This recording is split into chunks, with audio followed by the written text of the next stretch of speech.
nga ako mare ng ipapamigay natin ngayong Pasko. Share ng blessings naman, hindi puro share sa inuman. Medyo inuuto ko nga lang yung bebe ko dahil nasa kanya yung kaba ng bayan. Magmamahal-mahalan muna kami at baka hindi ako makadiskarte ng gin.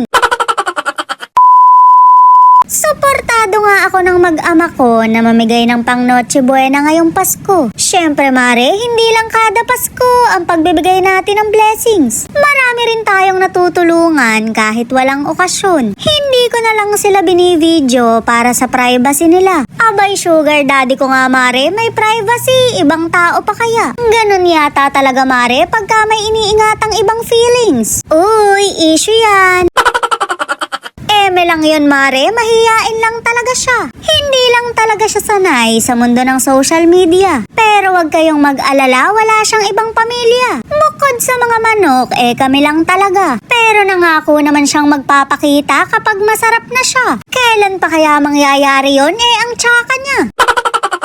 Sumabay na nga rin yung bebe ko ng pambaon niya. O diba, bakasyon pa pero recess pa rin ang nasa isip. Nasa kanya kasi ang kaba ng bayan kaya siya yung masusunod. Pasilip nga ako anak, marami ka na bang pataya? Basta pompi ang 9 yung taya ko ha, baka makalimutan mo. 5 pisong gitna lang at wala akong dala rin eh.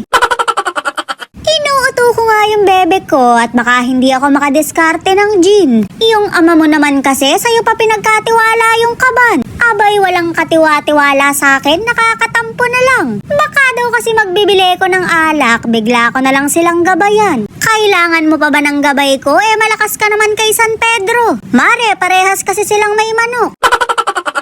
Napuno na nga yung 2 cart namin kaya kumuha pa kami ng isa. May pasopas din tayo para sa Pasko. Mare, hindi pang last night ha. Ganyan kasi talaga yung mga tinitira, pampababa ng tama. Pwede ka ring humigop ng mainit na sabaw dahil malamig naman ang Pasko mo ngayon. Ikaw naman kasi, finlex mo agad sa Facebook, hindi naman pala aabot ng Pasko. O next time, alam mo na, low-key lang muna. Tsaka mo na ipakilala kapag sigurado ka na. Mare, ako lang ba yung hindi nasabik sa Pasko? Pero nung bata naman ako, excited na excited ako. Magmamano kasi ako sa mga ninang ko, kaya magkakapera ako. Tsaka nakakasama pa natin noon yung ibang mga mahal natin sa buhay. Ngayon kasi mare, wala na sila. Kaya naman hindi na ako bibili ng alak dahil ayokong maging alamat. Mare, baka mamiss din ako ng anak ko.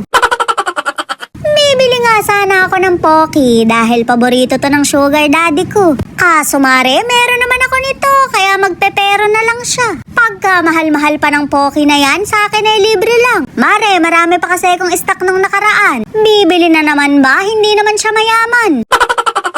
Magbabayad na nga kami kaya apurayakap ko sa bebe ko. Napakalikot kasi ng wallet namin kung saan-saan nakakarating.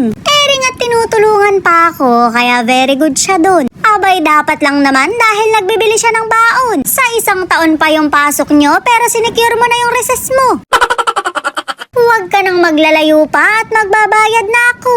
Kita mo naman siya patampo-tampo pa. Akala naman niya meron akong pake. Ngayon pa ba nasa akin na ang kaban.